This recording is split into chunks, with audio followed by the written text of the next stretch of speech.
time. I think it's correct. It's been at least 10 years that it's been empty. And we originally, when I came on the council, there were issues with a dead tree in the backyard that the city couldn't touch, and we couldn't locate the owner, if I remember correctly. Parking is definitely a concern on that area of Maple Street. There's not much on the street, and I agree. I think there's definitely a concern with the shared driveway. When I came on the council, there were issues with a dead tree in the backyard that somebody couldn't touch. Someone's got their mic going in the background with YouTube. Yeah, parking is definitely a concern on that area. Go ahead. Yeah, there's definitely a concern with the. I think there's definitely a concern with. Chair, YouTube is infiltrating over your mic and overriding the speakers. Someone's got their mic going in the background with YouTube. Yeah, parking is definitely a concern on that area. Can we get that fixed? Go ahead. I'm working on it.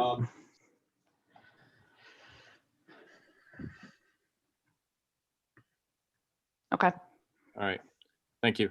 I definitely have concerns about the parking in the backyard with a shared driveway and having enough room for potential. I'm shut off, Carrie. Up to 6 cars. But I also recognize the issue with this house. I think this house is really not going to be sellable. I understand how much money it's going to take to convert this back to a single family home. So I guess the concern I have, I mean, I have lots of concerns, but the primary concern is this going to be considered the primary residence of Jeff? And because if so, by using this as a primary residence and using it as a student rental during the year, does that give him the right to turn it into a summer rental, short-term rental, based on the new code that we just passed? I can sign something that I won't ever make it a summer rental. I won't. And I mean, Jeff, my main concern with it again, and really this is for the board, I shouldn't be addressing you directly in this meeting, but the main concern comes down to the parking. I'm not necessarily against the project, but I think the parking could be problematic down in that area, and certainly for your neighbor next door, because it's correct that almost every house I've seen that's a student rental that has a shared driveway, it becomes a big problem for the next door neighbor. So that's all I have to say, Ed. Thank you. Great, thanks, Dave. Anyone else in the audience with any comments for this applicant? No. Okay, so hearing none, we'll close down the public comment and we'll move on to the board. Jeff, any questions, thoughts, comments? About the parking, I'll do everything I can to get as much as I can, as much as allowed back there. If I can fit 3-4 cars, I think that's a lot. And any shared driveways that we have, we make sure students or anybody knows that they can't park there. We don't have those issues. We stay right on top of all of that with my properties. So if that's sounds like the big concern, we'll absolutely make sure of it. Well, there's a number of concerns voiced. I mean, the condition of the property is important. The parking is important. Certainly maximizing the parking in the back of the property is important. Not blocking the shared driveway is important. You keeping the one apartment as your residence is important. That doesn't mean you tell this board it's going to be your residence and then 6 months later you decide to rent it out. Right. I mean, the object of having someone residing in the property that's an owner is that gives a certain element of control to the activity that goes on within this property. Right. So it's important that you understand when you say you're saving the top floor, the third floor for yourself, that if a variance is approved, that's going to be part and parcel of the variance. And Okay. you said you plan on living there. It's going to be a requirement that you live there. Well, all of those issues are well and good, but they don't address the issues of the requirements for a use variance. And there's, it's not possible for Mr. Dudley to meet the standards of a non-self-created hardship for a property that he bought. On the one hand, to address the issues of neighborhood character and the need for rental property, we've seen in that neighborhood several buildings over the past 30 years that have been converted from two-family, multiple family, and fraternity houses back to one family. So certainly that's the direction that that neighborhood is moving in. And I think it's the right direction for it to go in. And in fact, that's the direction that's prescribed under the R2 zoning requirements for purpose and intent of that zone, which is to convert higher density properties to lower density properties. So I feel that the possibility of this house being converted to a single family house by an owner occupant is very likely, but at the right price. Now, Mr. Dudley paid a certain price for it. Perhaps he paid too much for it. I think at a much lower price, the financial equations would have been more feasible. I also think that there are many young people in this area and outside of this area, young families that would love to be able to buy a house that needs a lot of work for a very low price, to buy for a very low price. And this just takes it off the market for those people, which is one of the problems that we have all over the center city with properties that could be single family owner occupied homes for families being taken off the market by rental property owners. So I can't see how this can legitimately in compliance with state regulations be approved as a use variance. I also can't understand why we discussed all of the pros and cons of how well it fits into the neighborhood before we discuss the use variance.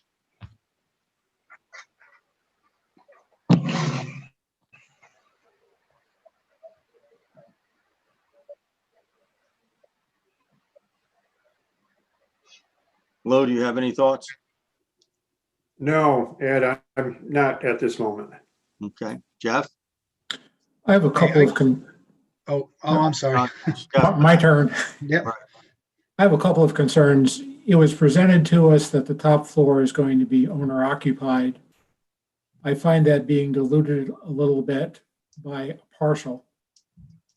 And I tend to agree that that part of the neighborhood is being concentrated by student housing. I'm not real receptive to that, but you did make the comment of turning each floor into a single family. I would be a little more favorable of that than student housing, my opinion. Okay.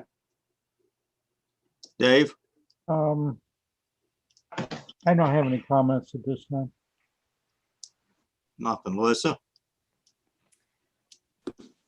Not really. I mean, the situation is unfortunate because it was a 3-family when he purchased it. That was the intent to do, to obviously renovate the whole thing. So it's just a matter of the board figuring out what the right thing to do and what's equitable for all of us. Okay, thank you. Jim?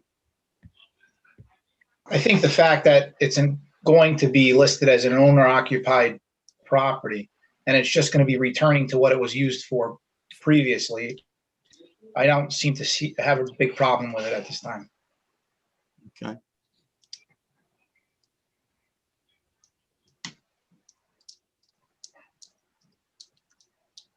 Mr. Yurley, do you have any comments? I mean, it's just another one of these, it's a non-conforming use. I mean, before he purchased it. He had the opportunity to do due diligence on it. I see it as the exact same application as Chris Kanga, 71 Elm. I mean, we either need to address this in the zoning code or we need to come up with a solution, because the argument that these are purchased as 3 units or 2 units is just not adequate, and that they are non-conforming, and the intent of the zoning code as it's written is that these are returned to conforming uses. So at the end of the day, if the applicant fails to do due diligence, if he buys a lame horse, he can't then argue that he should get a new one. But that's from the enforcement side of it. I mean, I don't have a strong opinion as far as a personal opinion on it, but the intent of the zoning code is obviously not to grant a variance like this in these particular zones.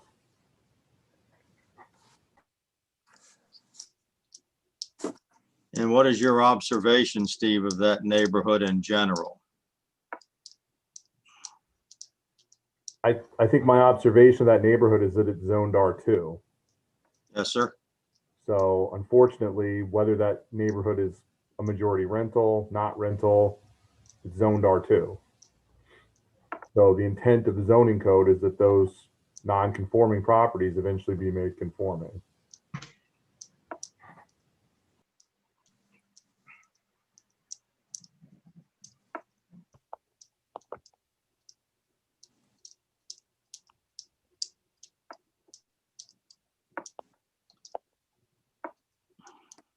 All right, does anyone else on the board have any questions or comments for the applicant? Mr. Dudley, how much would you believe you're going to be investing into the property? If it's staying as a 3-family, Yes. I think we'll be around probably 100. The other one I was about 120, and I think this is going to be a little bit more than that. So I think I'll be around 140. So are you going to replace the roof? Are you going to replace the siding? Are you going to replace the front porch? Are you going to replace what windows? What exactly are you planning on doing on the whole property? Absolutely everything. The roof needs to be done right away. There's holes in the ceilings. The floors are buckled everywhere. The heating systems were stripped. I mean, there's no copper. There's no system all the way through. Windows will all be replaced. Sheetrock basically throughout. All new kitchens, all new bathrooms. It's a full gut project similar to what I just did. It costs a lot of money to do. I have the money right now to do it. I think if anybody else were coming from out of town and just trying it, they might be in the same spot, with a failed project. I have the team and ready to go. If not, I think it's going to be put up for sale again. And I think you're probably going to find somebody in the same spot I'm sitting here now again. And it might not be as qualified as a person.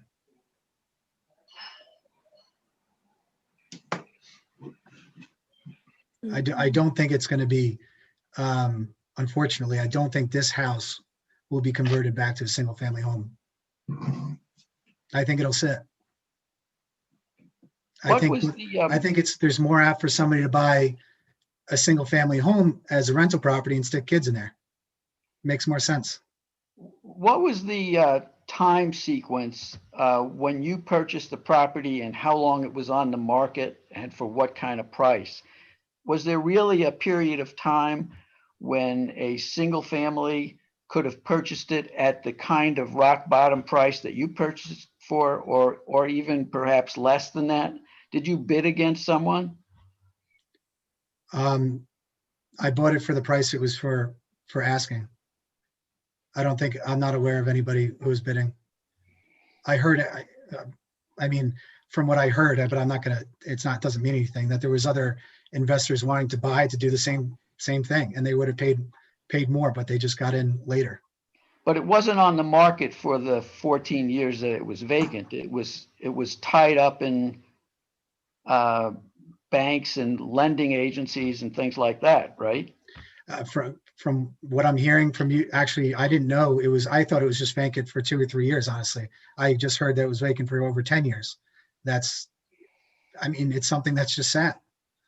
And I I want to make it look nice. You know, I like, I Oh, like. I understand that you want to make it look nice. My point is really not that you don't want to make it look nice. Right. My point is that single-family owners take a lot of pride in their own homes, and they're also going to want to make it look nice, but they'll also be living there all the time and taking care of it, and will have that pride in the home because it's their own home. I just don't think that there was an opportunity for single families to purchase this because they're not tuned into the opportunities for purchasing houses that are where the prices are cut down all of a sudden.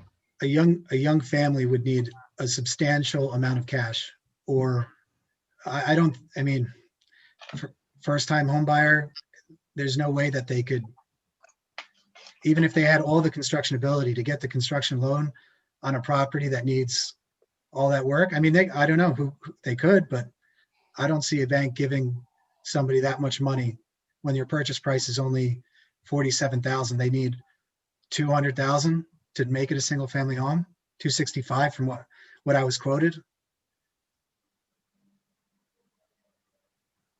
Well, I think young families don't take on the whole project all at once. They make a portion of it livable. And the unfortunate thing about this one is you'd have to, because it's split up. There's no other way to put it. It's split up as a 3-unit. I mean, you'd have to take down the whole thing. You'd have to gut the whole thing inside, and you can't live like that. Even if you finish a room, there's no plumbing, you know, there'd be no plumbing, no electric. You're living in a construction zone. well, I've done it a couple of times and I know you can. I mean, I have too, but not with kids. I couldn't do it now. Well, I think what people would do in a house like that is make the first floor into their starting unit and then gradually expand up, but they would tie off everything else up above while they finished the first floor and then moved into that and then continued to work. I just think these are great opportunities for young families. Thank you, Mr. Dudley, what did you pay for the house? 47,000. How long ago did you buy the house? 18 months ago, March 2019. There's been 2 sales on the house, one in 2006 and then another time in 2018, I think. Those are the only 2 sales that are listed through the Otsego County site that we have in the paperwork. So, There's marks on the walls. It looks like somebody attempted to draw up something that they were going to do. I don't know if somebody was here before me doing the same one, but it sounds like they clearly weren't. But somebody had in markings of 2016 of a plan to renovate, but clearly didn't.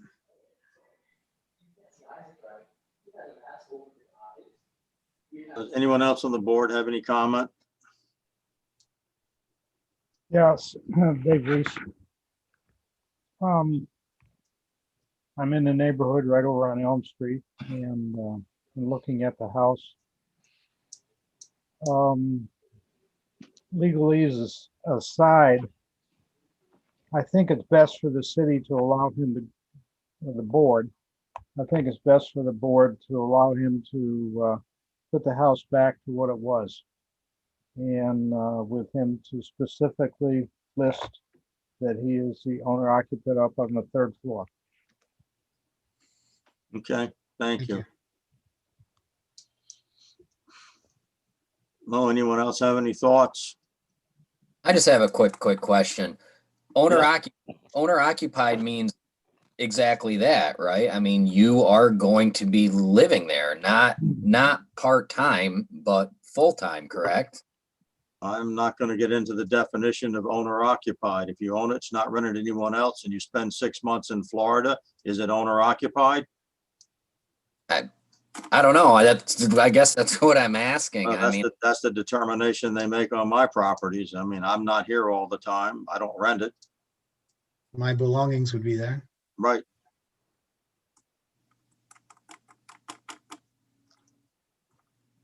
I mean, it's a problem. I understand, your concern. I understand Mr. Friedman's concern. I understand Mr. Risberger's concern. Maybe the larger concern is, do we need another decaying piece of property? Yes, it would be nice if someone would come along and say, whoop-de-doo, I'm going to move in. I, for one, have been foolish enough to do that a few times in the city.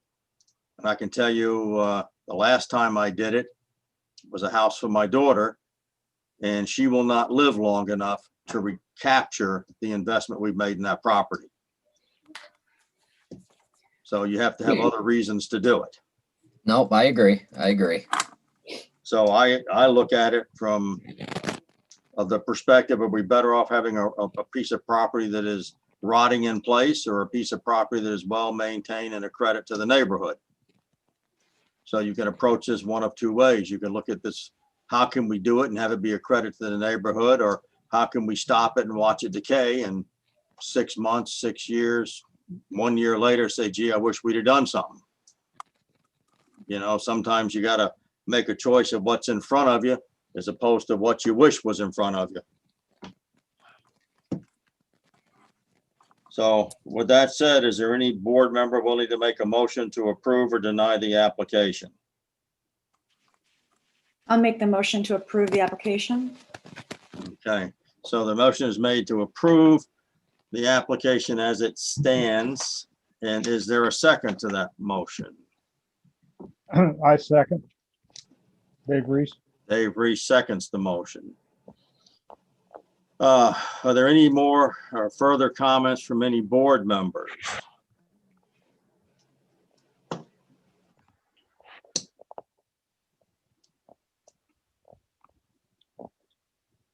All right, so Mr. Dudley's, before we call for a vote on this thing, we're going to clarify our motions so you understand that everything you asked for is what's being moved, which means you're a resident in the house. That's what you Yes. said. Correct. We're not here to determine what that means in terms of hours or days, but it means your belongings will be there. You will not rent it, and you will be responsible for site control on a daily basis. Correct. It means that all the outlines that you've given us for the work that you plan on completing on the property will have to be done. Correct. You will agree that that will be done to the full satisfaction of our code enforcement officer. Correct. You will meet all current electrical, plumbing codes. Correct. You will create as many parking spots in the back as you can legally create. Correct. Whether that turns out to be 2 or 3, you don't have a plan. We really can't say a whole lot about it. Now, the use variance requires, 4 elements, as Mr. Friedman brought up earlier. One of them is a property is incapable of earning a reasonable return on the investment if used for any other purpose. I would submit that that has been met. The property being affected is unique or at least highly uncommon circumstances. I think that is also correct. We've allowed these houses to be broken up as a city over the years, and now we've changed our desire. They cannot always meet that. The third requirement is, will the variance, if granted, alter the essential character of the neighborhood? I, for one, don't think it would. I think, frankly, your comments have been that 80% of the neighborhood's rental now anyway. You'd like it to go the other way, at least for the public comments. And the last one is that the hardship is not self-created. Now, over the years, Mr. Friedman and I had many discussions about self-created hardship. A self-created hardship is one that is uniquely created on the property. It's not one that purchasing the property creates. So I would respectfully submit to the other board members as part of this motion that those have been met. Those four corners of the variance have been met.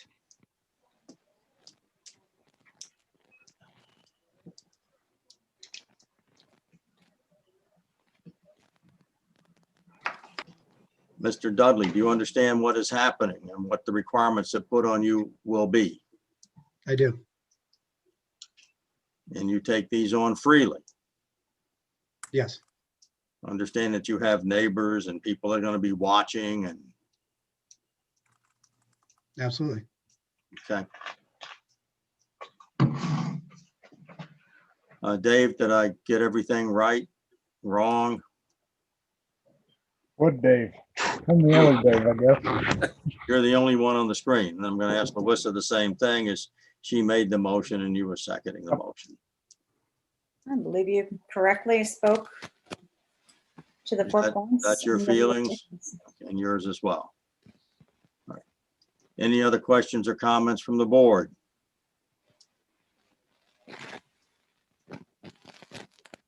All right, the only other thing we have to deal with is that the seeker, those things have been filed. This is an unlisted type 2 action and all the forms are in the code office.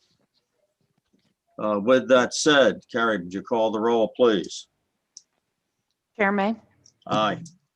Vice Chair Tomato, Aye. Commissioner Shields, Aye. Commissioner Back, Aye. Commissioner Friedman, No. Commissioner Reese, Aye. Commissioner Montanti. Aye. Motion passes. All right, Mr. Dudley, you can see Mr. Yurley at your convenience and get the building permit you need to proceed. Keep him in the loop at all times. Of course. Thank you very much, guys. I appreciate it. Well, thanks for coming in.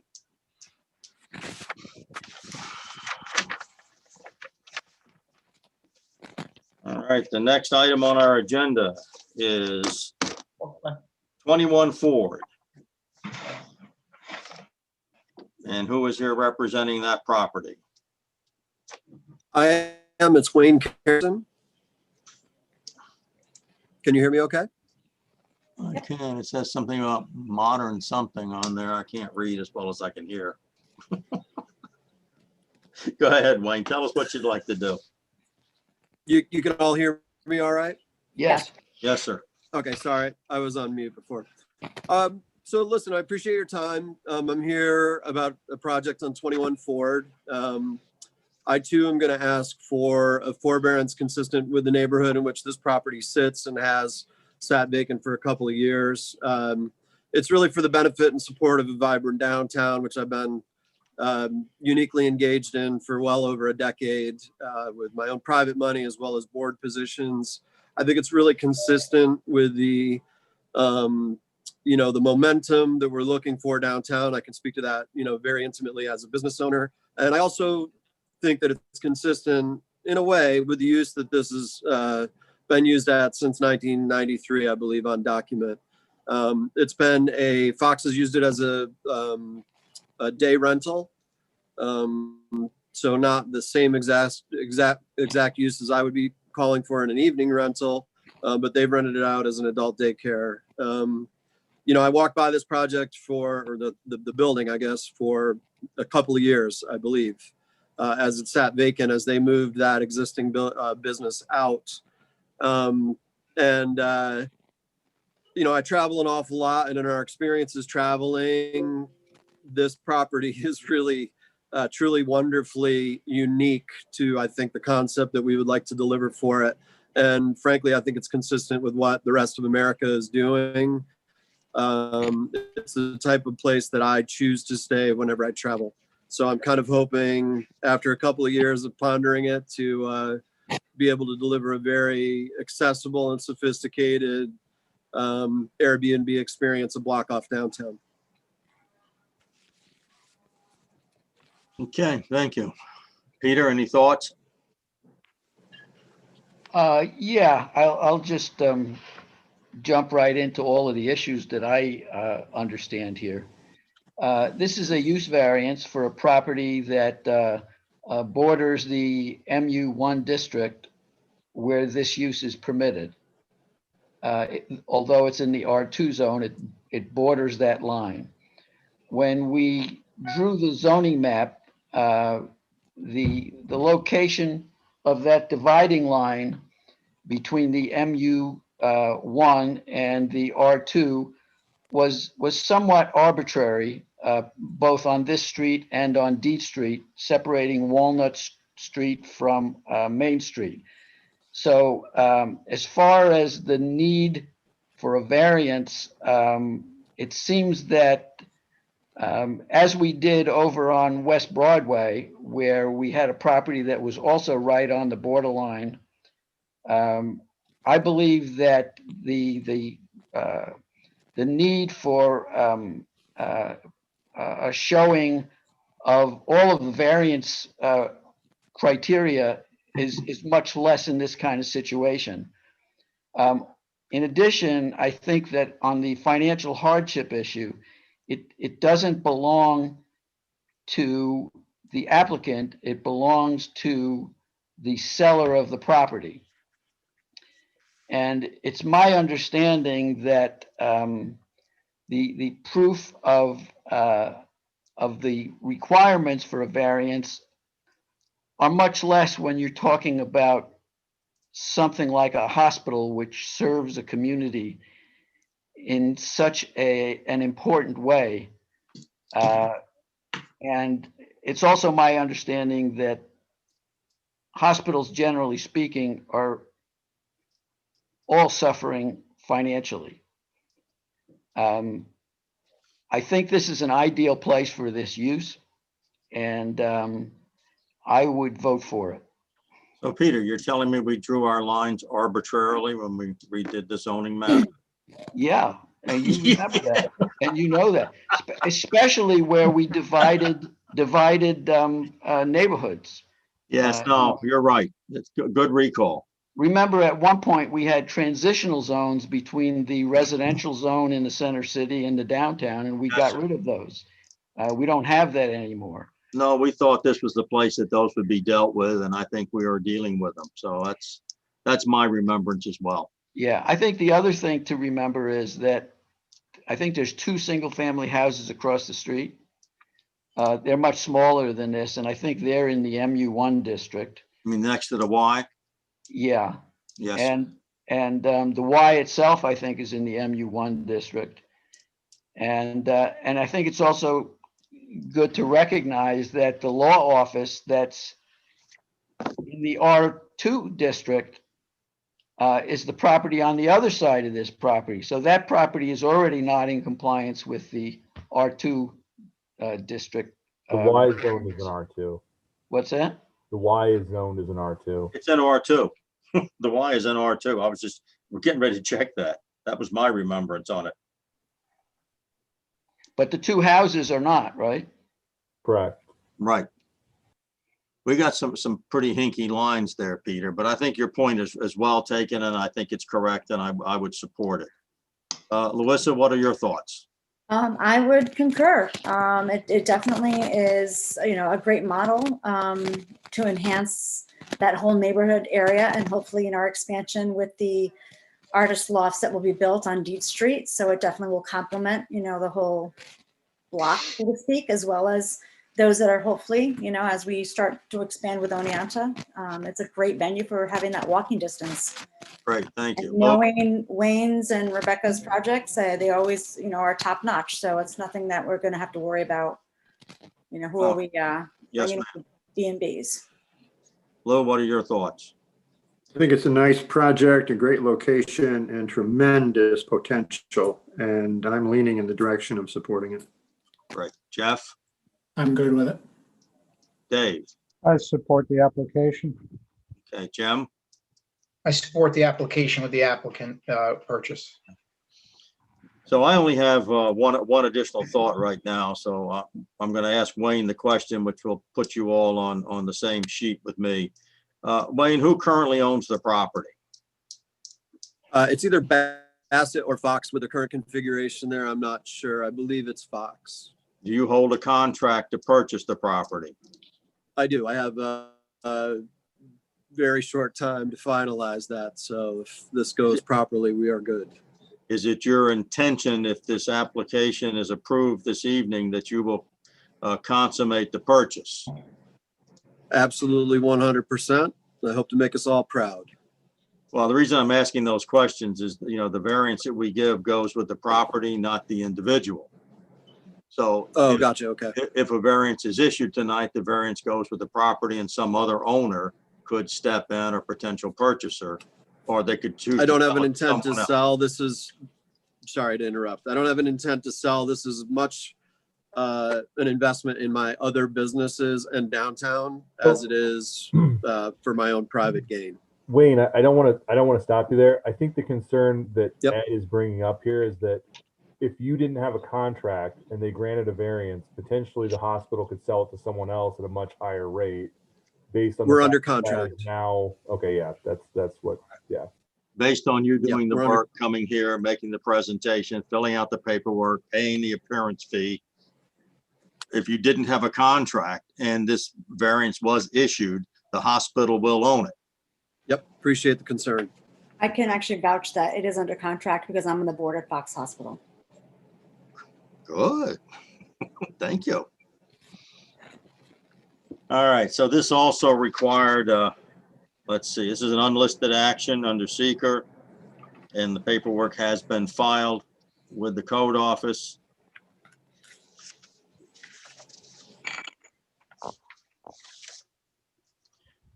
I think this, is there anyone right now that would like to make a motion to approve or deny the application? So moved. Approval. I'll second it. All right, so move to approve is Peter, seconded by Larissa.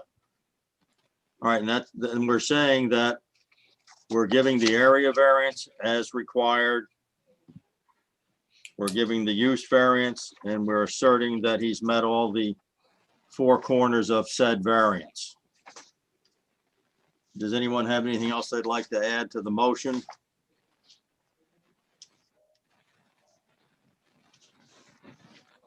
Are there any other comments from the public, anyone that may be listening?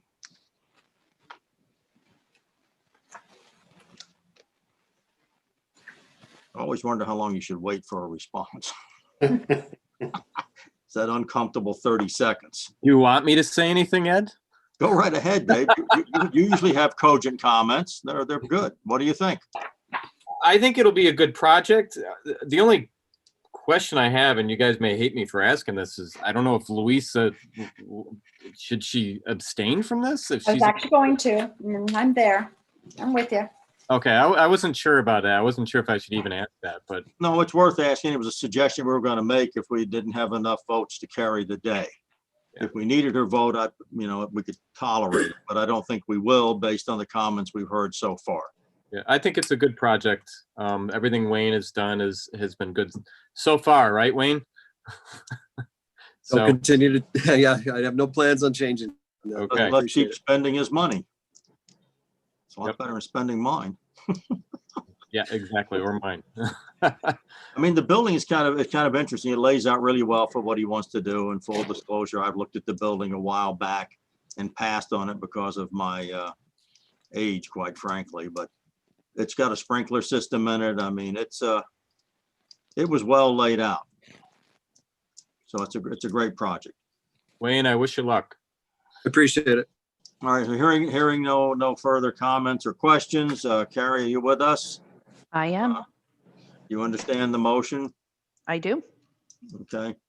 Call the roll, please. Chair May, Aye. Vice Chair Tomano, Aye. Commissioner Shields, Aye. Commissioner Beck, Yes. Commissioner Friedman, Yes. Commissioner Reese, Aye. Commissioner Montanti. Jane? Noted. Motion passes. There you go, Wayne. I appreciate you all. Thanks so much. Thank you. Thanks for coming in. Carrie, anything else on the agenda that we haven't dealt with? Nothing else. All right, then if there's no other business, we will put a merciful end to this. Thank you all. Appreciate Thank you you, guys.